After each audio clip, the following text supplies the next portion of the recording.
Bien-aimés, nous bénissons le Seigneur pour la grâce qu'il nous donne encore cette semaine pour venir dans ta maison, dans ta vie, pour te parler de la parole de Dieu. Notre devoir que nous avons reçu du Seigneur, la révélation que nous avons reçue du Seigneur dans notre ministère, est de t'expliquer ton identité en tant que chrétien, qui est que quand tu es chrétien, tu es juste devant Dieu. Et aujourd'hui, nous allons te parler du fait que dans le royaume de Dieu, ton accès aux bénédictions de Dieu n'a rien à voir avec la couleur de ta peau, ni ton argent, ni que tu sois un homme ou une femme. Tout ce il faut avoir la justice de Dieu qui est en Jésus-Christ. Je vais te lire quelques versets et je t'invite à prendre ta Bible parce que ce n'est qu'en Jésus-Christ seul. Jésus-Christ est le seul qui est venu dans ce monde. Tous les autres livres-là qui parlent de maître tel, tout ceci, cela, toutes ces choses-là, tu dois faire quelque chose pour avoir quelque chose qui est temporaire. Mais ici, là, Jésus-Christ est le seul qui a inspiré un livre qui parle de lui du début jusqu'à la fin. Il est venu ici dans ce monde pour nous racheter de toutes les malédictions, de toutes les choses et de faire de nous une nouvelle créature. Et lui-même, il a pris la mort sur lui. Par ses métissures, nous avons été guéris. Il est devenu malédiction à la croix, afin que toi et moi, nous ne puissions plus être maudits. Donc, frères et sœurs, aujourd'hui encore, et par sa résurrection d'entre les morts, il m'a donné à toi et à moi le Saint-Esprit qui nous ouvre les yeux et qui fait de nous des gens qui vivent dans ce monde, mais qui ne sont pas de ce monde. Et nous avons une certaine immunité que Jésus a demandé au Père dans Jean 1, dans Jean 17, verset 15. J'aime beaucoup ce verset. Je te parlerai toujours de ce verset parce que il faut comprendre, il faut connaître ton identité. Parce que ton identité se trouve en Jésus-Christ. Pourquoi? Parce que Dieu dit dans 2 Corinthiens 5, 21, il dit, celui qui n'a point connu le péché, Dieu l'a fait devenir péché pour nous, afin que nous devenions en lui la justice de Dieu. Ça veut dire quoi? Dieu a mis l'esprit là qui te poussait à faire des mauvaises choses. Dieu a pris cet esprit, il a mis ça en Jésus. Et Jésus, le salaire du péché, c'est la mort. Donc Jésus est allé à la croix et il est mort pour toi, afin que toi, en chrétien, tu ne puisses plus subir ces choses-là. Donc, la parole de Dieu te le dit. Mais tu vas me demander maintenant que frère Sam, mais comment alors je vais faire pour accéder à cela?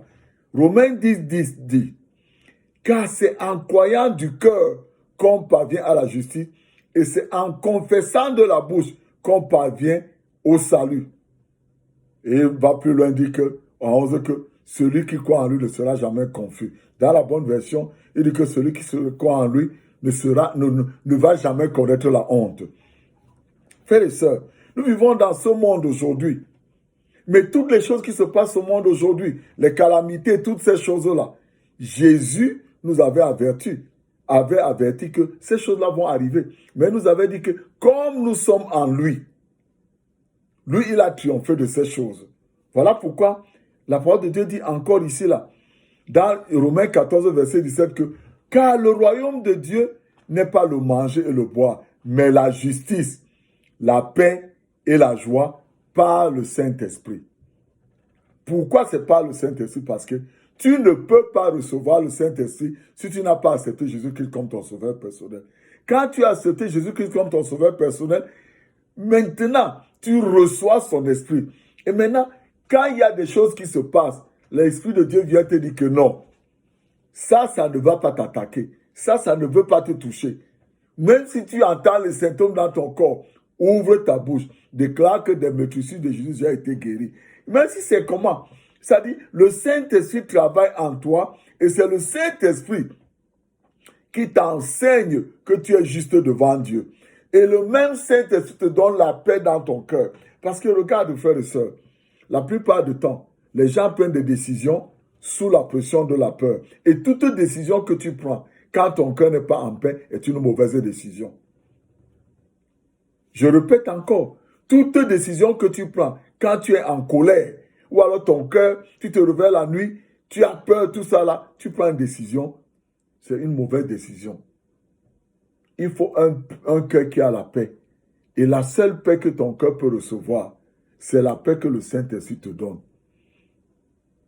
Et la joie par le Saint-Esprit. Le Saint-Esprit te donne la paix, te disant que la situation là ne craint pas. Jésus a triomphé de cela. Et tu prends des bonnes décisions. Et tu entends comment Jésus te dit que, bon, maintenant, voilà ce qu'il faut faire. Parce que Jésus est aussi conseiller. Il est ton avocat. Il est l'ami fidèle. Il est tout cela. Et ce n'est que le Saint-Esprit qui peut te révéler ces choses. J'ai dit toutes ces choses, pourquoi? Parce que, frères et sœurs, certainement, la semaine dernière, j'ai sorti une prière que je t'ai demandé de prier, de la copier, de la mettre sur ta voiture, sur toi-même. Tu marches avec ça. Tu confesses que je suis la justice de Dieu en Jésus-Christ. Et la justice de Dieu en Jésus-Christ m'a délivré de la mort. Alors, je reçois un bain du sang de Jésus maintenant, qui est la vie de Jésus, parce que le sang de Jésus est la vie de Jésus. Alors maintenant, que le sang de Jésus, qui est la vie de Jésus, manifeste en moi la vie pour laquelle Jésus-Christ a payé pour moi. Frère et sœur, si tu le fais, c'est là que tu vas avoir la joie, tu vas avoir la paix dans le Saint-Esprit. Je te dis cela parce que il est très important que toi-même tu ouvres ta bouche maintenant. Tu dis que Seigneur, je suis chrétien pendant des années, mais je n'avais jamais reçu le baptême du Saint-Esprit. Aujourd'hui, Seigneur, j'ai appris que la joie et la paix ne viennent que par le Saint-Esprit. C'est le Saint-Esprit qui m'apprend que je suis juste devant Dieu. Alors, Seigneur, aujourd'hui, je reçois le Saint-Esprit parce que tu es mort et tu es ressuscité. Jésus, je reçois le baptême du Saint-Esprit. Tu vas voir ce qui va se passer dans ta vie. Frères et sœurs, j'ai dit tout cela parce que le Seigneur a besoin de t'aider. Dans ces temps-ci, le Seigneur est plus proche de toi plus que par le passé. Parce que tu entends ma voix. Parce que tu es vivant. Si tu n'as pas encore accepté Jésus-Christ comme ton sauveur personnel, tu crois toujours que la Bible, c'est un livre d'un maître qui est venu tout cela. La Bible, la seule Bible qui parle de Jésus, de sa résurrection, de sa mort, c'est Jésus même qui a inspiré cette parole. Parce que la parole de Dieu nous dit dans Colossiens que toutes choses ont été créées pour lui et par lui et pour sa gloire. La Bible te parle de Jésus-Christ. Je prie que le Seigneur te bénisse cette semaine. Je te couvre avec le sang de Jésus, toi et ta famille.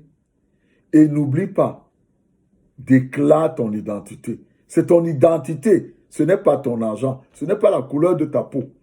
Ce n'est pas ta connaissance des choses du monde qui peut te sauver.